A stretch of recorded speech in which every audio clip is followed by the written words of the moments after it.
This is ACOFAE.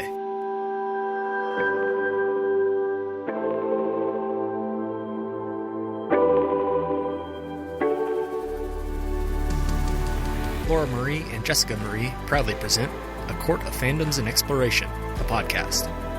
Fair warning, everything the hosts say is explicit, full of spoilers and adult content and shall not be used against them. They have opinions. Let's try not to drag anyone for expressing themselves and just have fun for an hour. We all deserve it. This episode contains spoilers from Oathbound and the Legendborn Cycle by Tracy Dion, with mentions of Shadowhunters, The Hunger Games, and Assistant to the Villain series. For full list, please see show notes.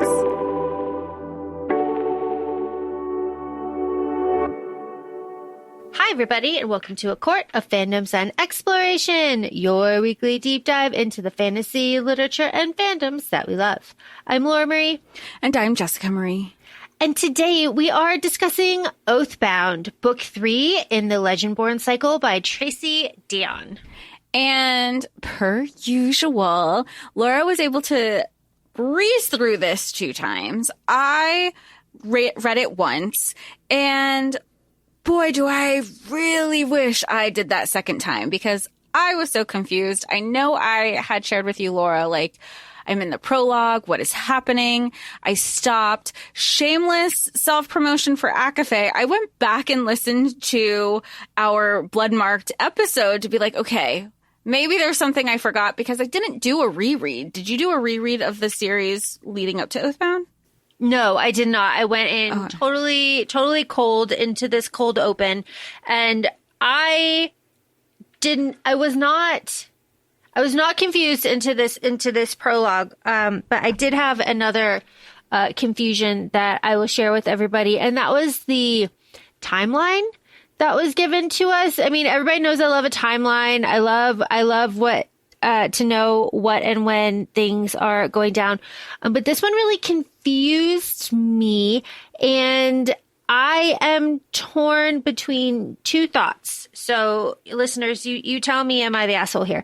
My 2 thoughts. My first thought is I should have taken the time and really written down everything, like all the timelines that were given in the chapters until they synced up, and then just like looked at it, and I should have done the work. That's like your own little mini timeline murder board, like my little chart. Like I should have done the work. On the other hand, why should I have to do the work?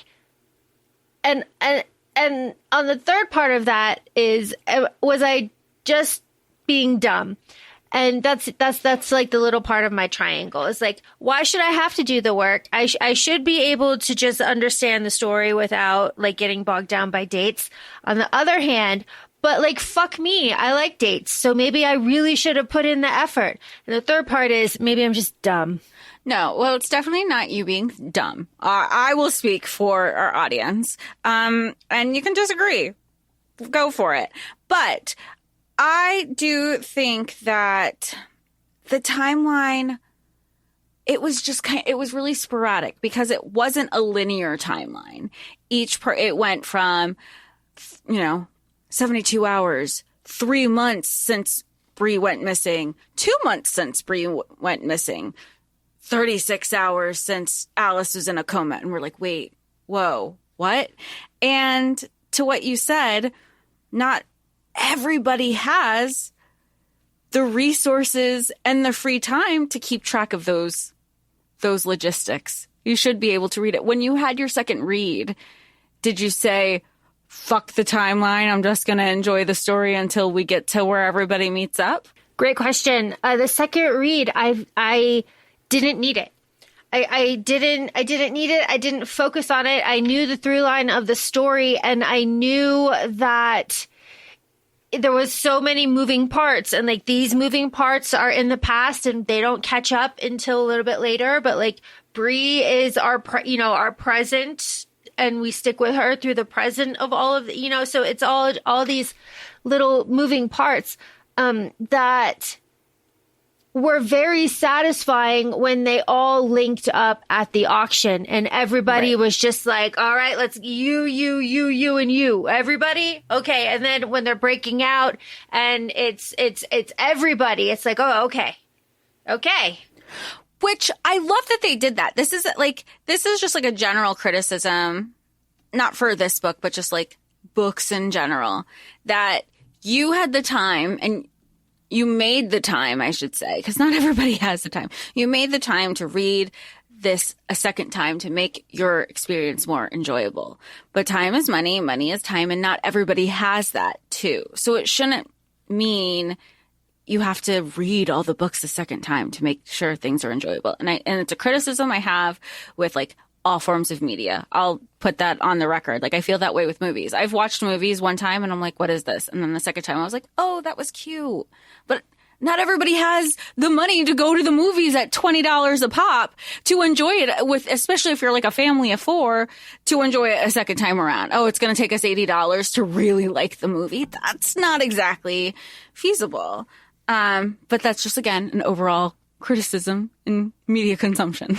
Late stage capitalism, once again, is the problem. Here we are. But I borrowed this book from the library. So there we are on the flip side of it, where we're like, I'm still on a time limit here. So hell yeah. Support your local library. Support PBS. Okay.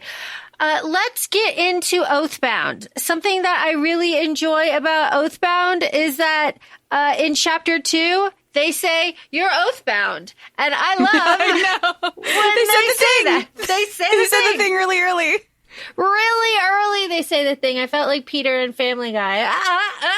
They said the thing. Amazing. Very satisfying. I also will say that the pattern is here pretty loosely, but if you take Bree's statement of I'm willing to do anything, then it fits. And, you know, we're there.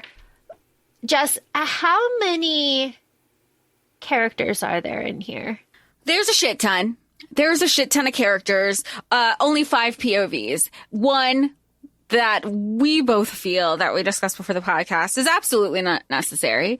But we have, of all the characters, we have 5 POVs, and that is Bree, we have Mariah, we have William, we have Nick, and we have Natasha, who we learn is Selwyn's mother. And she has a very scientific approach, and she says that. She's like, I'm a scientist. I'm going to be following up on my son's journey into demonia. And it kind of reminded me, I don't know why he's so mad at me. I only left him and had him told that I was dead for most of his life. Why won't he talk to me? It's been 8 weeks. Doesn't he remember me when I taught him all my lessons about being evil at 5? No. How dare he not talk to me? I mean, I get it, but why not? It's like, you're lucky he's even living under the same roof as you, lady. Again, I do feel like her storyline could have been relegated to the same level of involvement as Alice's storyline, which is basically fuck all. And Okay. I would say Natasha is useful because she brings Bree's dad into the fold, and that's very nice now that everybody's like on the same page and like dad is involved. That's great. So she does that. But she loses Cell. So like, what? Okay. So into that, Natasha Mother is not mothering. Yeah, mother's not mothering very well. And she brings Bree's dad to Hazel's house, and everybody reunites there and kind of has a big like come to Jesus moment, and that's wonderful. But beyond that, fine. There was nothing there that was like necessary for this book, especially because Cell isn't even with her at the end during like the moments. So like, okay. Yeah, I have my own thoughts. I feel like I'm shitting on this book at the beginning of the episode, and that's not what it is. I guess I'm just getting the criticisms out of the way. I do feel like her POV was to let us, the reader, know that Selwyn is still around. He is not dead. He's still in the picture. But to second what you said, it could have been an Alice situation. we visit him knocked out in his demoniac coma at the beginning of the book. And then we have the book. And then you have the end, and we do the whooshes, and he shows up. And now that we know that this is a confirmed 4-book cycle, anything that was happening in this book, you know how in some fantasy books we don't necessarily have a timeline. We have the meanwhiles. And I know Hannah is really good at this in her Apprentice to the Villain, Assistant to the Villain series. She has a lot of moving characters, but it's like, meanwhile, this is happening. Meanwhile, this is happening. So you're not caught up or lost in the logistics. I feel like it would have been a good example where in book 4, we get our flashbacks of Selwyn and italicized, so we knew what was happening in book 3. Because this is a thick book. This is where book 2, Bloodmarked, was very much a travel book, and it was Bree, Nick, and Sel going on their adventures. This was very much the other side characters became main characters because they all contributed their own POV in this. And we got new characters, and we were still traveling everywhere.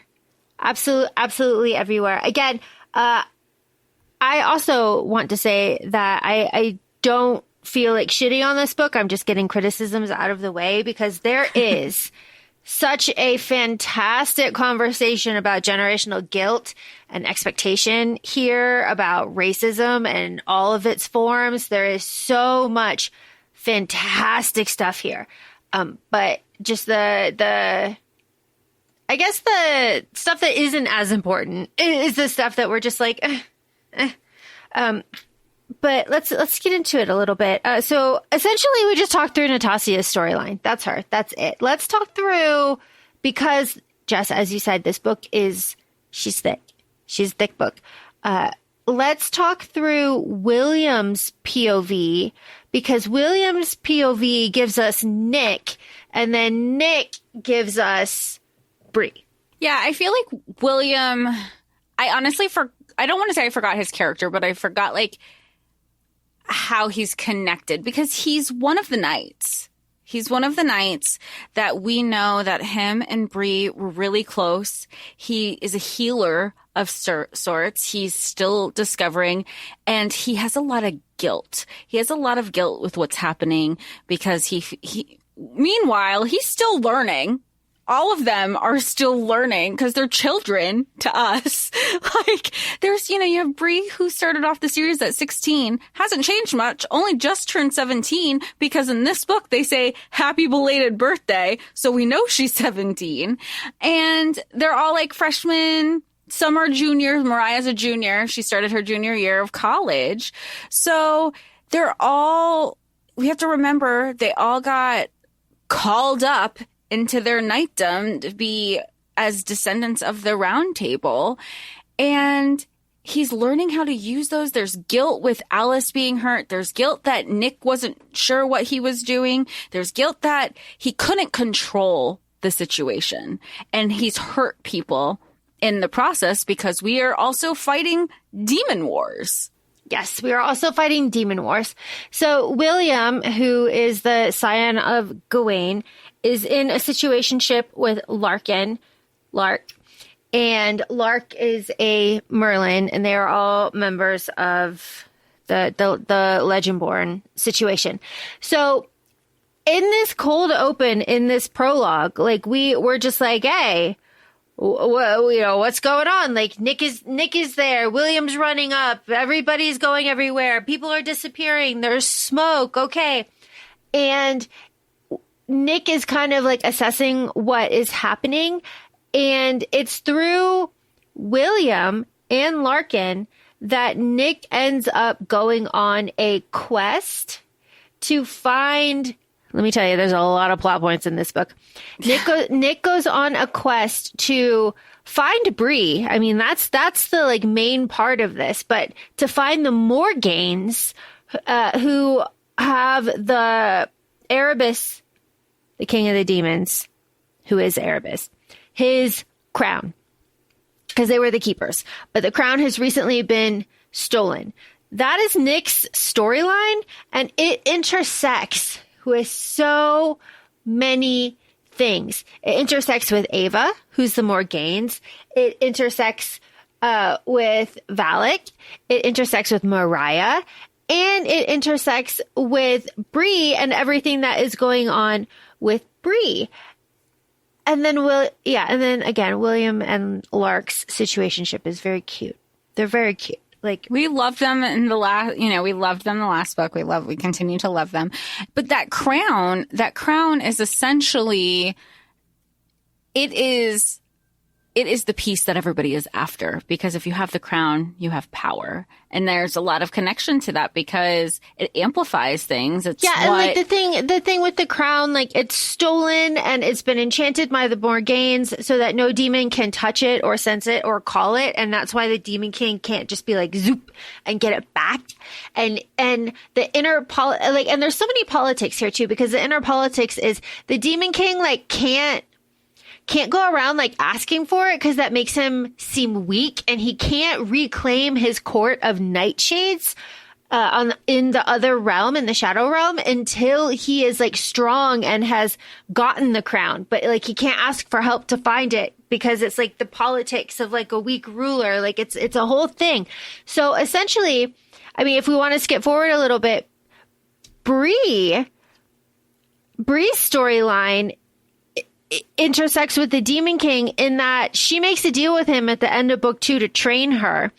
Erebus, who is the Demon King, whooshes her away, and they make a deal that Bree is going to become very powerful. She's going to do all of these things.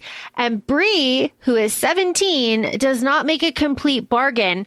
And he holds that over her head the whole time. It's like, you thought you were being all big and bad, but you did not. You did not. So, we always talk about like, you need specifics when making a wish. And that also falls into, you need to be specific when making your oathbound, because they agreed to it, but it was like a half bargain. So he's like, now because there were no stipulations at play, I can call whatever, whenever, because nothing was agreed upon. You just kind of kept going with it. And she's 16, 17 years old and was feeling desperate. Mm-hmm. And I'm bringing up this plot point because Bree goes to live with Erebus in his mansion. And there are 2 other balanced Cambrians there. And Zoe and Elijah, and Bree, Zoe, and Elijah end up on a side quest to find the demon crown, the Shadow King's crown. That is essentially what they end up doing. They follow leads, they go to places, they follow up, they research, and they eventually get invited to the auction. And the auction is like the huge plot point of this book. Because the leader of the auction that was Mikhail, right? Yes. Yeah. Mikhail was, Stanley Tucci in the Hunger Games, where he's just like a pot stirrer, and they have that moment. Like, I know we'll discuss it a little bit more, where he's like, tell me truths and don't forget I can tell your lies. And he was just like stirring the pot. The delivery was so Stanley Tucci and Hunger Games coded. I can't think of the character right now, which is awful. Caesar Flickerman. Thank you. Where I was like this, and we talked about this before the episode started. We were like, we could see this on screen. Make it a Netflix mini series, not 12 episodes, not 22 episodes, like make it an 8 episodes per book. Like, each book is a season with 8 episodes each. It would be fun because you could see it. And I felt like I was really able to see it in this book, and then backtracking how the other episodes would work. I mean, it would work. It would absolutely work, because we have a lot of places, especially in this book. We're traveling a lot. So like, our second book, travel book, really is just like shot in the ass here. But we are going to the club. We're going to another club. We're going to the mansion. We're going to the auction. There's like a demon bar, like there, but like these are, and I don't want to say like, oh, the other ones did, like they went to a lot of places in book 2, but it was just like, it was a road trip. It was a road trip stops, where this one kind of reminded me of, in Shadowhunters, where they're going to the bar, they're going to the house, they're going to an atrium. That's what this felt like, because we know this world is very much look, if you have the sight, that this is a bar for the people or for other people who are like me or other people who have the sight. And you're not like, oh, I can see that demon suctioning off of that person's energy because they're having a shitty day, but only people with the sight can see that. And it reminded me of it because everybody's living amongst the present day. We're in Nashville. Yeah. We're in North Carolina. Yeah, we're in North Carolina. Present day as fuck. We're also going to Hazel's. I forgot about this. We're also going to Hazel's. Mm-hmm. We're also going to the Institute. We're going back to Hazel's. We're leaving Hazel's. And then we're in the woods. And then we're back at the mansion. That's how we end. But we haven't talked about Mariah. And Mariah's storyline is a lot more subtle than the rest of them. And I found it on my second read to be very enjoyable because she starts off very upset with herself in that she feels useless. She finds herself in these situations with, Hazel and Valak and these people where when it's dangerous, they shift themselves into a defensive position while Mariah's like, I'm still looking and seeing what is going on. I'm still trying to see, like, processing what's happening while everybody else is defensive.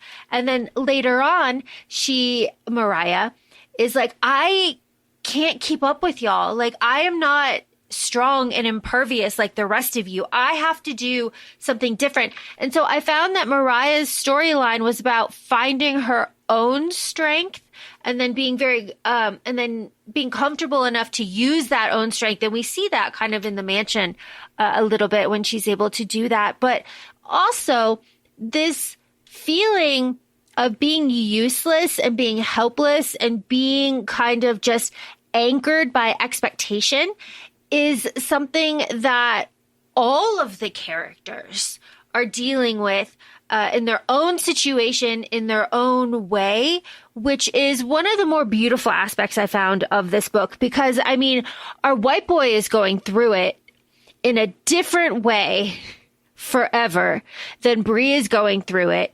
But Bree is going through it in her own very special way and bonding with Nick over all of these shared expectations and like shitty parental situations. And situations like that are, I'm not going to say like universal, but are a really like common ground bonding situation where you can really establish a relationship. Because let's talk about Jessica Marie, Bree, and the parts that are missing. Oh, the parts that are missing. Well, the parts that are missing, we know from book 2, is she broke off her connection with her ancestors. She had a soul connection. We knew this. We knew part of the reason that there was a soul connection also was because of like Arthur, the lineage, and it was part of generational trauma. She's like, you made these decisions for me. I can't be mad at my mom. My mom knew it. She didn't tell me, but be mad at the source, which was Vera. So at the end of book 2, she says, well, fuck this, burns it to the ground, burns her relationships. And these are and if you all listen to the episode, Laura said this, there's going to be consequences to that, to cut off the people that were your source for your root. Like that's what your ancestors amplified the root and she cut it all off through her teenage angst and anger. Not saying that her anger wasn't valid, but there are still consequences. So here we are. She's not a medium. Like, she is not a medium anymore. And that is the first reaction that everybody says when she says, like, I burned my ancestral stream. They go, oh my God, Bree, your ancestors, you know, you're not a medium anymore. You were so powerful. Why did you da, da, da. And they just start listing all of these things that she was and not what it was doing to Bree. But again, the repercussions, I was all here for it because that was so fucking rash. I mean, I was 16 too, but goddamn. I know. And, you know, and it's so funny because you even have Erebus. I mean, granted for selfish reasons, but he tried to say, like, you can't connect with it or you won't. Like, is this like an emotional block? And every time somebody would say you can't or you won't, or is this like a weird time? Is it because who's around? And she had to admit every time, oh no, like I fucked that up. And she had to take ownership of it too. Like, I understand where she's coming from because then, you know, her and Mariah had a falling out about it. I wouldn't say falling out. They had a direct conversation. I don't want to say falling out, where she goes, you don't understand, like, expectations, generational expectations. I didn't ask for any of that. Fair, honestly. But then it's like, here I am, like, watching tennis, saying, like, yes, there are repercussions to her actions, but yes, she didn't ask for any of this. And then I remember when she was saying this, I go, yes. And I go, oh, but it's also a YA fantasy book. The female main character never asks for any of this. But heavy is the head that wears the crown, literally and figuratively with this book. Literally, but Bree is a little bit lighter because here's the thing. Not only is she missing her connection to her ancestors and to her root, she is also missing part of her soul. Just who took part of her soul? Erebus. No. Yes. Okay. I was like, wait, did I fuck it up again? Erebus took, because it was part of this bargain. It wasn't named. I keep saying bargain, but it wasn't agreed upon. But part of this bargain on Bree's side was like, I'll do anything. Just like, we got to figure it out. We have to, because you're going to train me. And this is where Erebus is like, I'll train you. But like, there's these other stipulations. And he took part of her soul because he took, it's a memory loss trope. But William is so kind. He says it's a knowledge loss because words are important. Words are important. And she knew this because she goes, okay, so that means either Nick calls it a knowledge loss. I bet you Nick is also a boy. William is too, but like, I just think of like, Nick, you're a boy. Nick said memory loss, and William is he is an empath, whether it's said or not. He is very particular and aware of the words that he chooses to use when he interacts with anybody. And he says, like, you have knowledge loss, because knowing everything that we know by that point in the book, we know that it's like selective memory, except Erebus did the selecting. So she could basically walk by somebody, wouldn't know them. They'll know her. They'll know everything.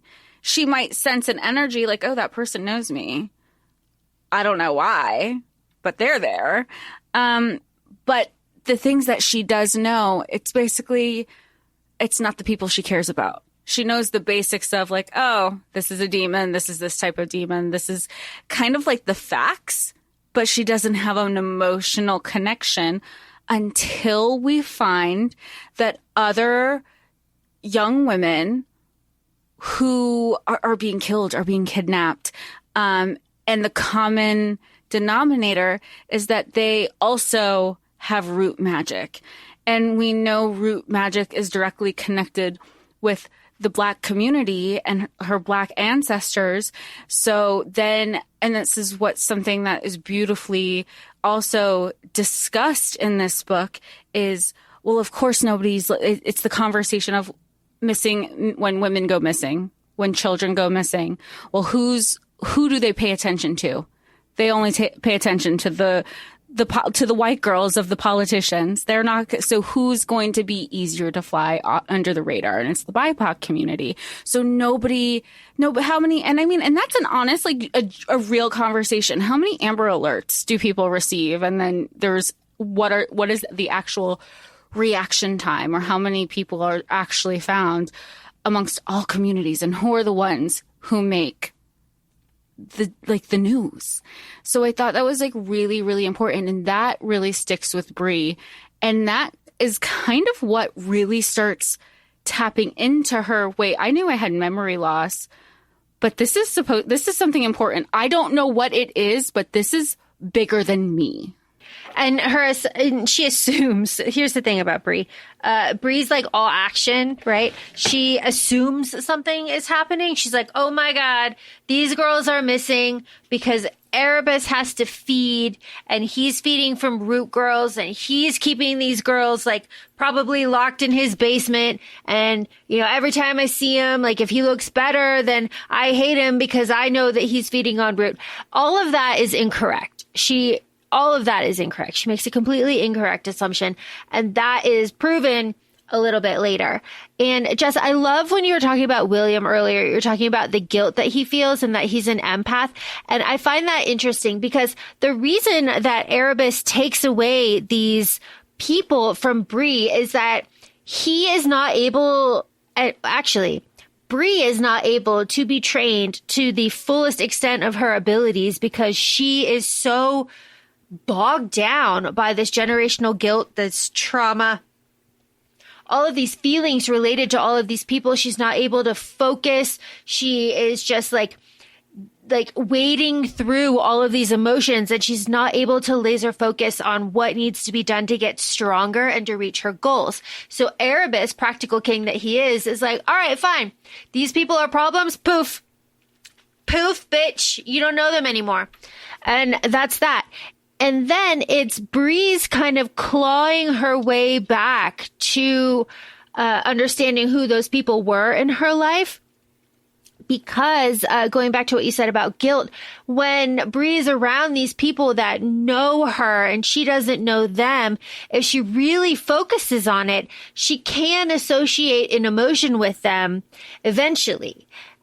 Cell is like guilty because I know he came after me, and there was another boy that sacrificed himself for me. And, with Mariah, she feels nothing at first, and then overwhelming shame because Bree connects Mariah with, Hazel and the Root Crafters and that community that she cut off. And it is interesting to me that throughout the entire course of the book, people ask Bree, like, do you want this back? And Bree says, like, yes, I want it back. And everyone is like, all right, bet, then you're going to get it back. That's all there is to it. It's no problem. It's no problem. You will handle it. I just know it. And I think that too is, kind of just another aspect of Bree's character, that people have such confidence in her. And something that I think isn't discussed a lot is that when people have confidence in you, it can be exhausting. And you, being the carrier of all of this confidence, can crumble under that. And Bree kind of expresses that. But that is something that I wonder if we're going to get some sort of breakdown a little bit about that, especially at the end when everything kind of goes to hell. I mean, yeah, no, I think it's so important that you said that, because it's like everybody has confidence in you. Everybody has, which is, it's nice that you have, like, people have that, but at the same time, when those expectations aren't met, whether you have it on yourself or from others, then you have the whiplash effect. That's when, like you said, you crumble. You start doubting yourself. You start doubting your worthiness. You start doubting your capability. You start doubting your disappointment, your shame, and then the expectations that you can't live up to. But everybody thought, believed in this in me. And we still have book 4. We still have book 4. This isn't the end. Yeah, we still have book 4. But in book 3, we're still in book 3. We have talked about the auction a lot. Jess, what is the auction? It's our big moment in this book. The auction is when everybody's timelines essentially come together. We are in a meeting place. We have Bree and her, I don't want to say demon, but they are like half demon, half human. Her companion, Zoe. Zoe is one of the twins that Laura mentioned earlier. Her brother is Elijah. And Erebus sends them to this is an auction. It's for like the richest of the rich people. And everybody's going to just kind of convene here. There's going to be a dinner. Everybody's going to schmooze. But they're all taking on different personas, real life personas in this world. But they have to pretend they're other people so they can get in, because who they are as their own, they wouldn't qualify. So you have Bree and Zoe coming in. You have multiple people from the Legendborn cohort. And you have Mikhail, who is he is the host of the whole thing. And there are guards. We're looking for the crown. This is what we're looking for. We're looking for the crown. The crown is supposed to be at this auction. We don't know where. This is kind of where we are led to believe it's at. And this is also where Bree starts running into Legendborn cohorts. And my favorite trope is here. I was thinking of you when I got there. I was like, oh, this is Laura's favorite trope, because there's a let's kiss to distract. To kiss to distract. There's going to be cards, it's so fun. And she doesn't know who it is. We know, the reader, who it is based on the description, based on the feeling, based on the things that she has described she's felt with inanimate objects. Because she had the necklace and she's like, I don't want to give this up for as collateral because it means something. I don't know what, but it gives me warm butterfly feelings. And then next thing you know, she's making out with a stranger who we know to be Nick. And she's like, wait, these are the same feelings my necklace gave me. But everybody's caught. But here we also find out the Morganes are here because Nick made a promise with Ava, Ava, who's going to be here, who's a Morgane. And as we know, the Morganes are under, a part of the Legendborn cohort. However, they're the branch of like the misogynists, the racists, everything that is against Bree and her Legendborn cycle are against. But there's, the old money that go into it. And she made this is also the auction is where we find out where she made an agreement with Nick and how Nick has a shard of the crown in his chest. In his chest.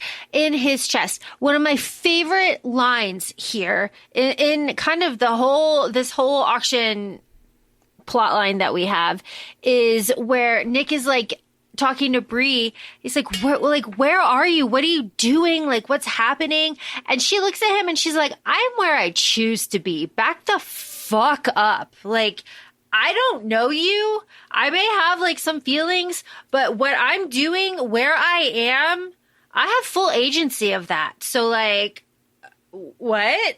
And I really, really liked that.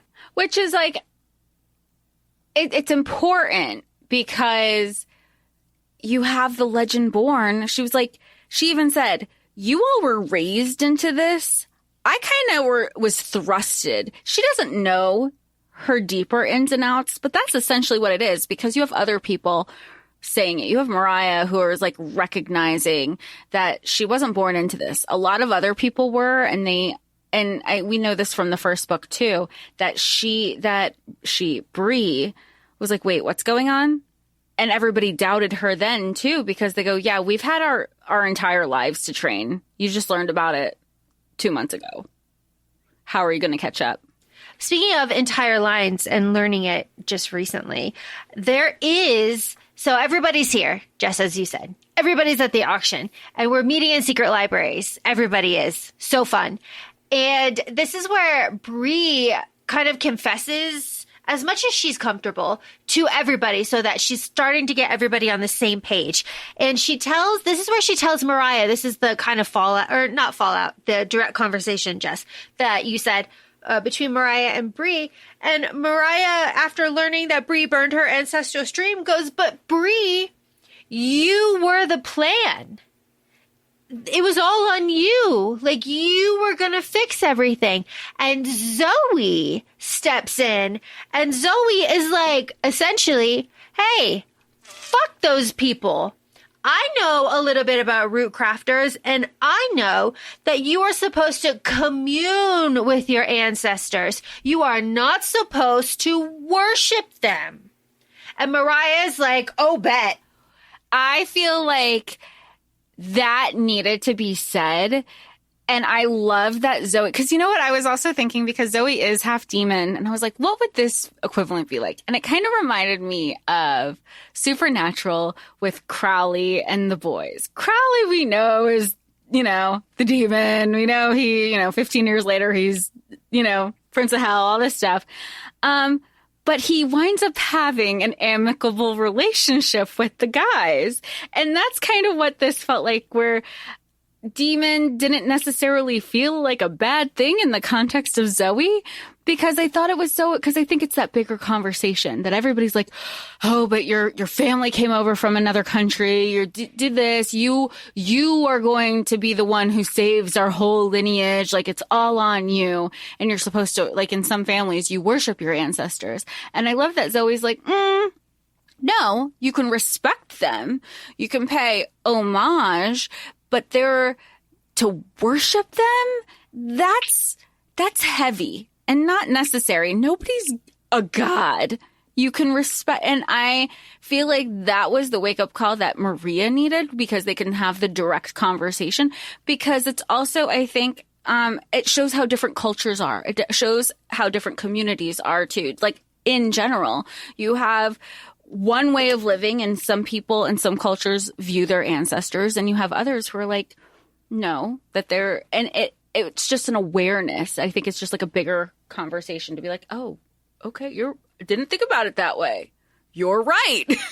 One of my other favorite lines happens just a little bit after this, because Nick and Bree, through shenanigans and circumstance, have to play newlyweds. She switches her identity with Mariah. It's this whole thing.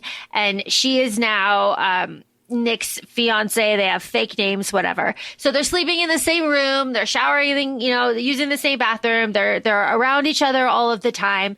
And during this whole thing, Nick is like low key freaking out, because he is so, first of all, he's a 17-year-old hormonal boy. No, he's a little bit older, isn't he? No, because Bree went to college early on the early college program. So the rest of them are like their junior year of college. Okay. So he is just like this very randy boy. And he's like, deep. He's like in love with Bree very much. And of course, Bree has her body is responding to Nick, but like she doesn't really know how, who he is. And they have to like be at ease in each other's company, because they're playing newlyweds, and there's this ruse, and they have to really sell it, all of this stuff. They have this whole scene of like practice touching. We love that. We love that. That's a great trope. But they end up getting a little bit hot and heavy a few times, and Nick all of the time like stops, and he's like, I can't do this, it's not fair. Like, I want all of you. I don't want this like half kind of version. I want all of yourself, like you yourself, a whole person. And Bree's like, fuck you, I'm a whole person, essentially. But one of the times he says, I can't do this, I'm drowning in you. And Bree goes, so drown. And I Bree's love all that. about it. Get it, Bree. Get it, Bree. Bree knows what she wants. She wants this white boy. Like, we love it. We love it. So fun. I think it's funny, because the reason we get into these shenanigans is because the auction was supposed to be just like a couple hour affair, and then there becomes a lockdown. That's how we get into these like multiple layers of things. There's a lockdown. Mikhail's like, who killed my guard? We're going to get to the bottom of it. Well, we can't let anybody leave because the killer is still here. So you're all going to stay in the rooms together. And Bree is like, why are you freaking out, Nick? And he's like, a couple hours with you is okay. I wasn't planning for 3 days. Like his little like boy meltdown. He's like, what am I going to do? I love you so much. Well, grand gestures is what he does do. And he ends up taking all 10 questions for the communion. And like what's his name is like, why are you up here taking all questions for instead of like letting your wife take 5? Like, why are you taking all 10? And Nick is like, because I don't deserve her. And he's like, oh. Crowd ensues. Oh, like this is the part where I was like, I can see it. I can see it on the TV. This is Flickerman. It was those Hunger Game moments. That's why I was like, oh, this is going to be good. But because they could sense lying, he's asking questions. And then he's like, actually, I want to know more. Make this one a twofer. And they were getting more into it. Why don't you think you're worthy of her? Well, I think she's in love with my best friend. Do they know? They do. I feel broken. It's like, I don't know how I'm going to live if it's reciprocated, but everybody knows except them two.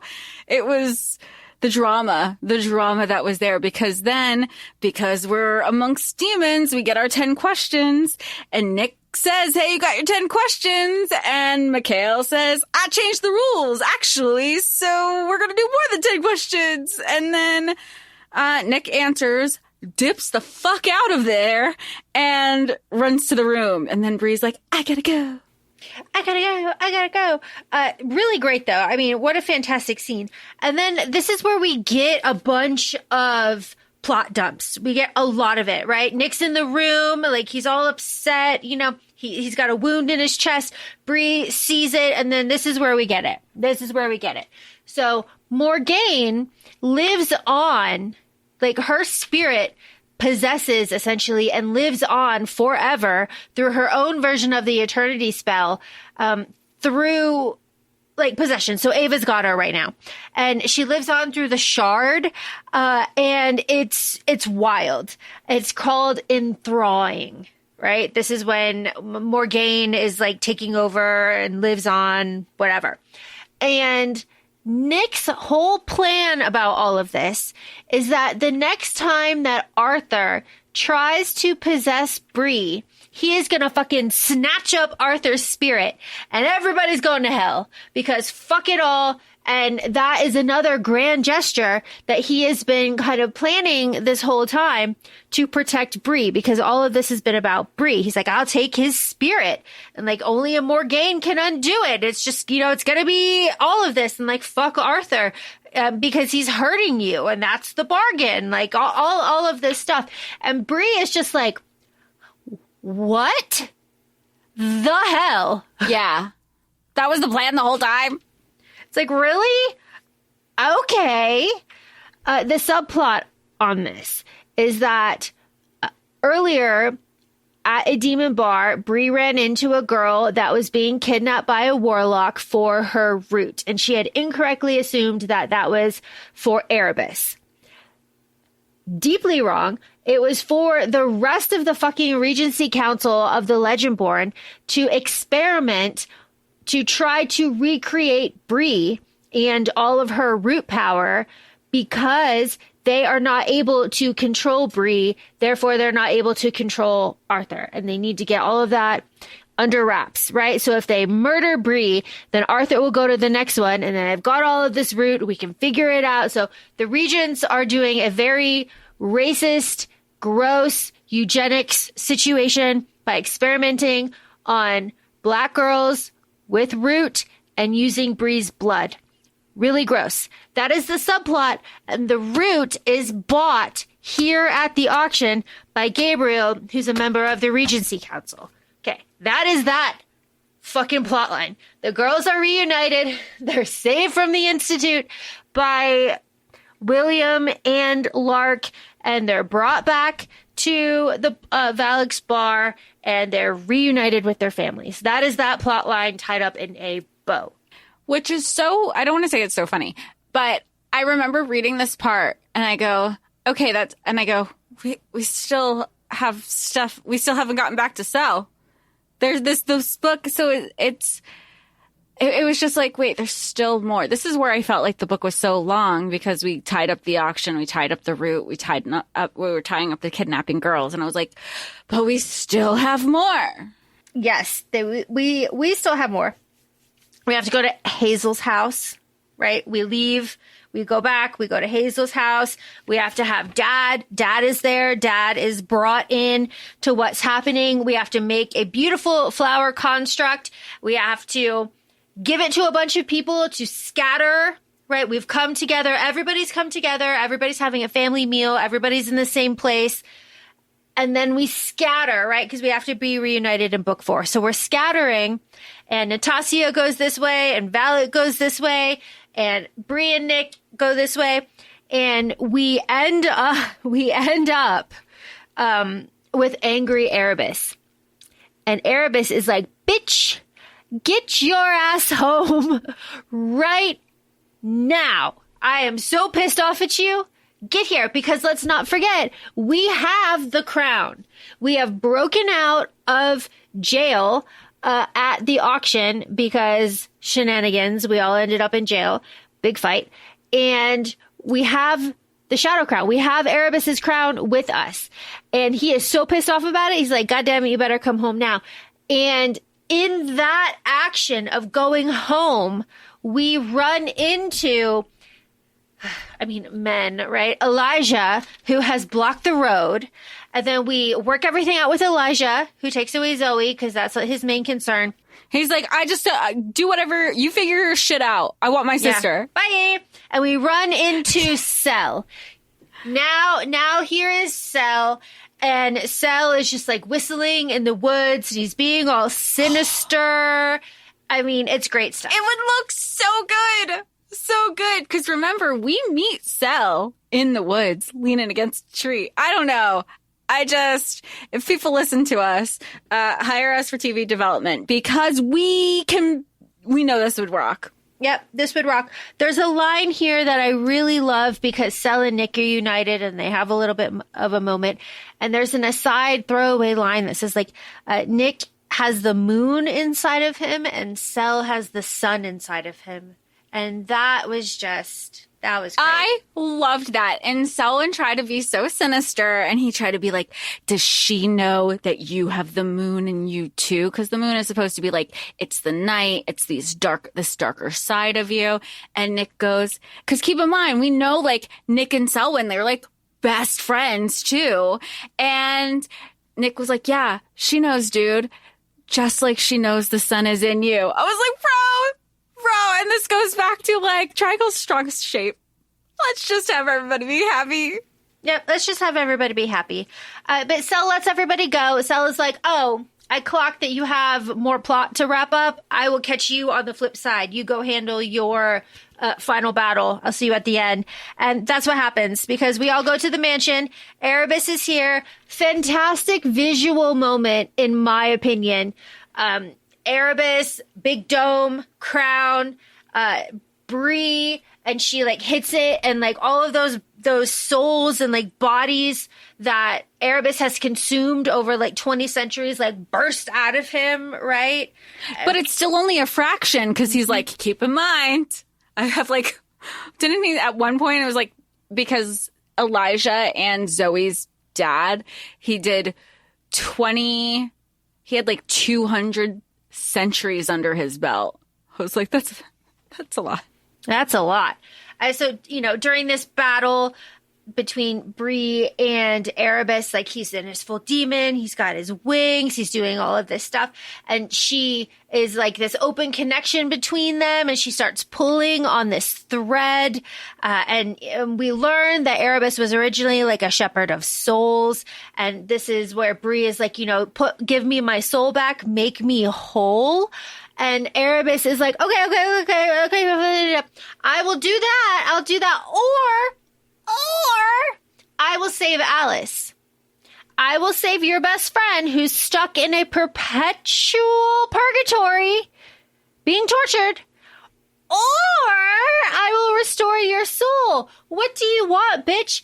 And Bree is like, and Nick is like, whatever you choose will be correct.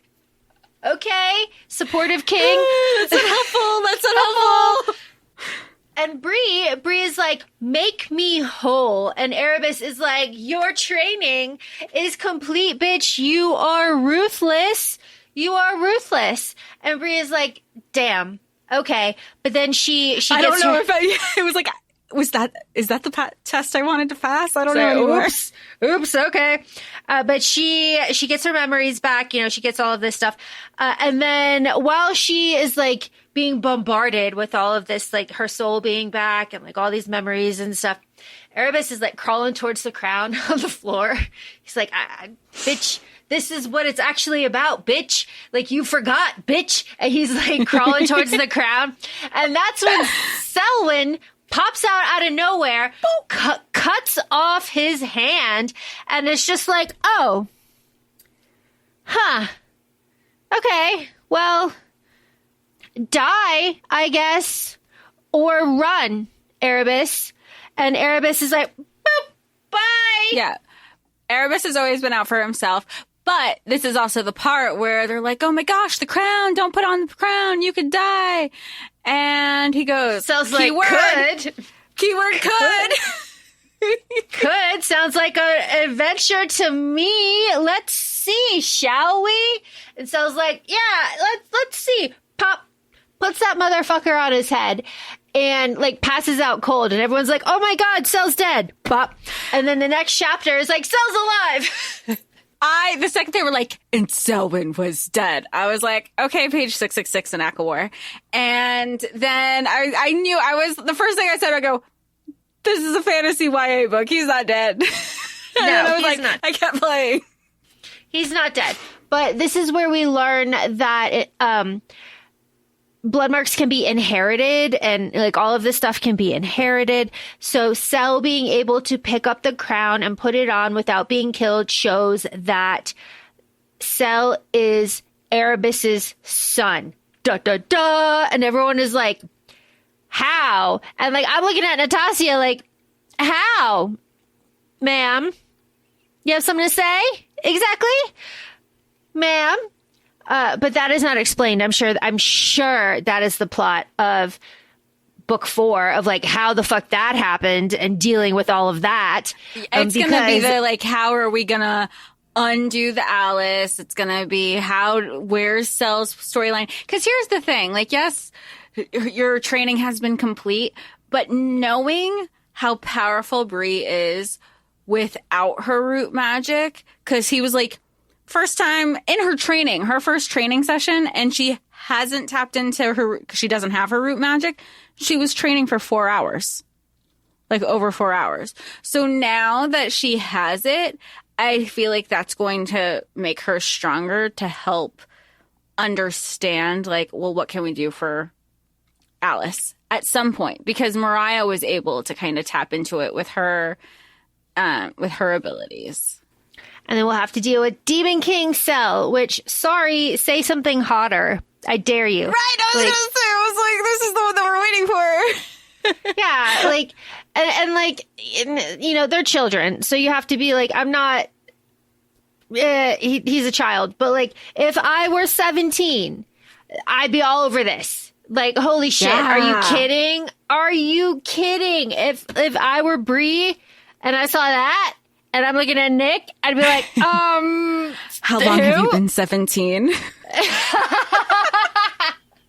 How long have you been 17? Yeah, absolutely. 100%. Sign me up.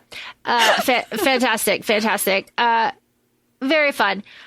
Thick book, necessary, obviously. If you're going to keep reading the Legendborn Cycle, you should promote Black authors, promote Black stories, promote all of this beautiful conversation of generational trauma, expectation, and systematic institutional racism that has just permeated everything.